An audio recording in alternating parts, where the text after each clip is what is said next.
la Russie dans la guerre en Ukraine, elle fait non seulement une guerre pour remplir des objectifs militaires basiques, à savoir annexer une portion de territoire, mais elle a aussi une dimension bien plus grande, celle de rabattre les cartes d'un nouvel ordre international et donc de combattre les États-Unis et leurs proxys. Là, c'est le FMI, ouais, c'est très moche et c'est rempli de fonctionnaires payés à 300 000 balles par an. Et si on va un peu plus loin, on croise la Banque centrale états-unienne, la Banque mondiale et... Qu'est-ce que je vois au fond? La fucking Maison Blanche? Depuis des décennies, la Fondation Gates utilise des fonds non imposés prétendument destinés à la charité et au bien commun pour augmenter les bénéfices des entreprises et créer des marchés pour les sociétés qui font progresser la biotechnologie végétale, les produits agrochimiques et l'agriculture numérique. Ce n'est pas de la charité. Quand ils ont eu besoin de cash au mois de juin 2021, ils ont prétendu que les droits de tirage spéciaux du FMI, les DTS, étaient pour nous, alors qu'en réalité, sur les 650 milliards de dollars, seuls 5% ont été attribués à l'Afrique, soit 34 milliards de dollars. Le reste, 616 milliards de dollars, est allé joliment dans les poches des si généreux occidentaux.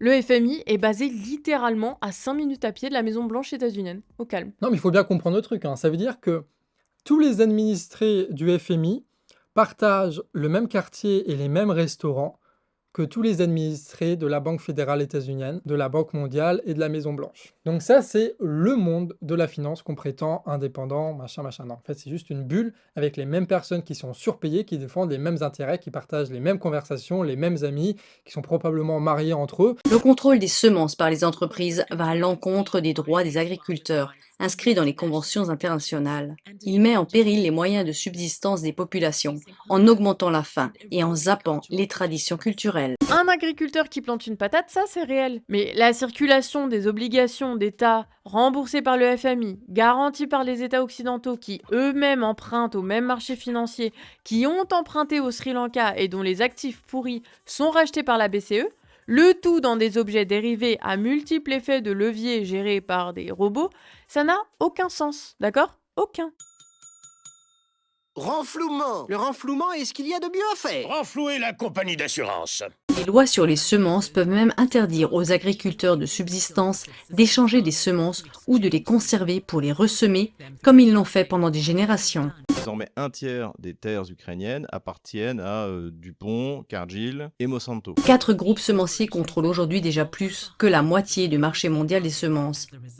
En conséquence, plus de 75% des variétés de semences traditionnelles ont disparu dans le monde au cours du siècle dernier. Parce qu'ils ont décidé d'instaurer le christianisme, ils ont interdit et dénigré nos rites, les ont qualifiés de diaboliques et de sorcellerie, ont détruit et pillé nos objets de culte ou de royauté, les ont mis dans des cantines et sont allés les exposer comme butin de guerre dans leurs salons et leurs musées et s'enrichir avec. Quand on nous explique qu'il faut absolument sortir le blé ukrainien pour sauver les Africains, eh bien en fait c'est surtout pour que Monsanto, Cargill et DuPont puissent engranger les bénéfices de leurs achats de terres ukrainiennes. On l'a vu dans l'opération russe en Ukraine, une première phase, très rapide, on prend le plus rapidement des objectifs clés, on pénètre en profondeur dans le sud, on cherche à toucher la capitale Kiev au nord, le cœur politique de l'adversaire, et finalement on constate une nouvelle circonstance dans le conflit, à savoir une aide occidentale qui change les conditions de départ et une résistance plus farouche que prévu, avec une armée ukrainienne qui a purgé ses cadres russophiles et s'est renforcée depuis 8 ans. Mais vous imaginez seulement le raffut que ça ferait si on leur prenait la croix de Jésus de Notre-Dame, le Saint-Suaire de Turin ou la statue de Jeanne d'Arc de la cathédrale de Reims pour aller les déposer à Garoua, à Porto Novo ou à Abuja? En réponse, on cède le front nord difficilement tenable, on conserve le front sud vital, la partie de la Novorossia qui touche notamment la mer Noire, et on opère ce que les Russes ont appelé une deuxième phase de l'opération, des mouvements de troupes et des offensives réduites qui permettent de prendre Mariupol, de prendre les derniers territoires de l'oblast de Louhansk, avec notamment Lysychansk et Severodonetsk, et on entre progressivement dans des mouvements plus lents, qui laissent la place à une guerre de harcèlement, d'attrition, pour ensuite annihiler l'adversaire quand une brèche se forme à l'instant T. La nourriture, l'eau, la terre et la nature sont également de plus en plus transformées en marchandises. Cela permet de produire des plantes moins nutritives, de placer les besoins de base sous le contrôle des entreprises et de traiter l'environnement uniquement comme une ressource que l'homme peut exploiter à l'infini. Ils cherchent par exemple à harmoniser la législation sur les investissements dans la biotechnologie des semences car ils veulent faire du continent un poste commercial idéal. Et c'est en quelque sorte une nouvelle vague de néocolonialisme dans notre système alimentaire. C'est ça la suite de l'analyse économique. C'est l'émergence de révoltes sociales poussées par la crise qui sont en train d'émerger dans tous les pays.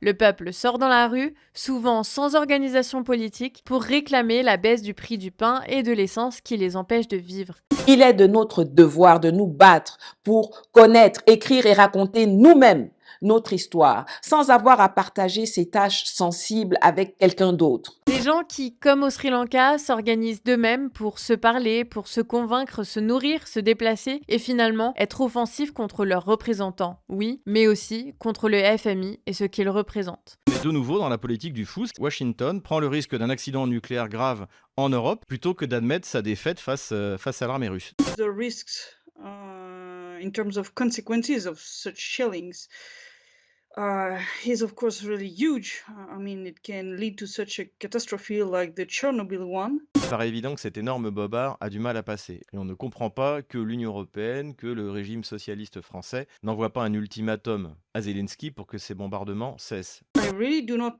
understand what their aim, what they want to achieve with that. Seriously, either they have decided to make like a global suicide.